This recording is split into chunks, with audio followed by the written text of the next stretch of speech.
పేద ప్రజలకు నాణ్యమైన వైద్య సేవలు అందించేందుకు ప్రభుత్వం అనేక చర్యలు తీసుకుంటుందన్నారు రాష్ట్ర రవాణా బీసీ సంక్షేమ శాఖ మంత్రి పొన్నం ప్రభాకర్.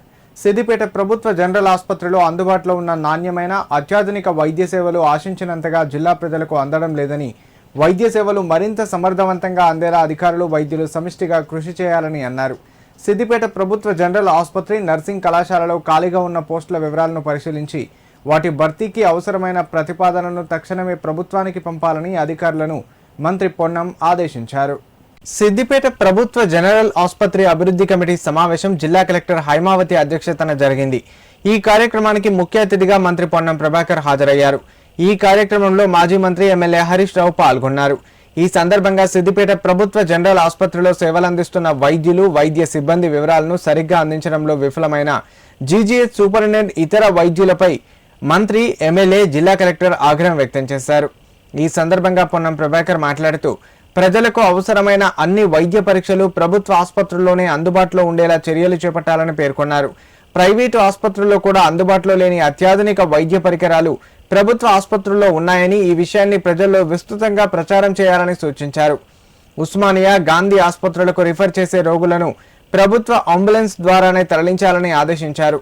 ఆసుపత్రికి అవసరమైన చిన్న చిన్న రిపేర్లు, త్రాగునీరు సమస్య రాకుండా చూసుకోవాలని, ఎమర్జెన్సీ సర్వీసులలో సీనియర్ డాక్టర్లు అందుబాటులో ఉండి ఆసుపత్రికి వచ్చే రోజులు ఇతర ప్రైవేట్ ఆసుపత్రులకు తిరిగి వెళ్లకుండా సేవలందించాలని అన్నారు. మంత్రి అంతకుముందు కొండ సురేఖ గారు ఉండ్రి, ఇప్పుడు వివేక్ గారు ఉన్నారు. వస్తలేవనే విషయాన్ని అట్లీస్ట్ వారి దృష్టి ఇప్పుడు మీరు తెలుసుకోవాలి. మీ ఆఫీసర్ ఛానల్లా మీ డైరెక్టర్కో లేకపోతే మీ ఎవరికో చెప్పాలి, చెప్పి తెచ్చుకోవడానికి ప్రయత్నం చేయాలి. లేకపోతే పొలిటికల్ ఛానల్లో డిస్ట్రిక్ట్ ఇన్ఛార్జ్ మినిస్టర్కి చెప్పాలి.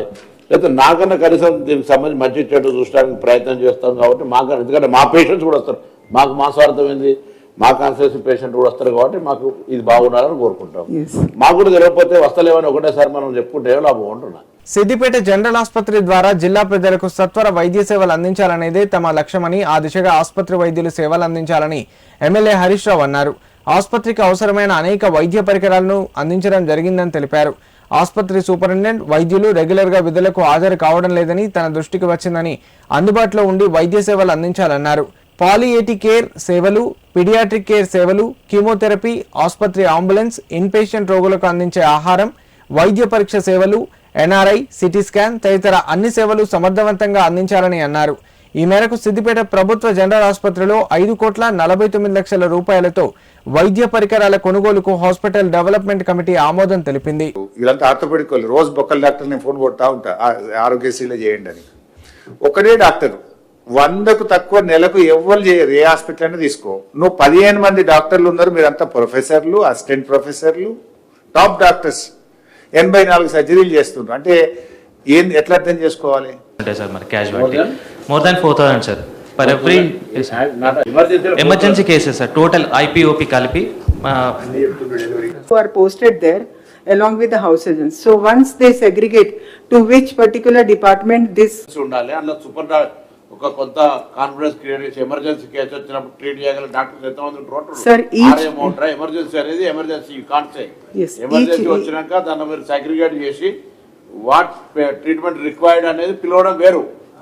వాచ్మెన్ వాళ్ళు సెక్యూరిటీగా చూడలేనప్పుడు నైట్ వాచ్మెన్ డ్యూటీనే అవసరం లేదు. మనం ఇంకా పోలీసు వాళ్ళని పెట్టుకుంటామో వీళ్ళు తీసేద్దాం, అయిపోద్ది. ఇంకా హాస్పిటల్ అవసరం లేదు. దాంట్లో కూడా ఉన్నారు మేడం.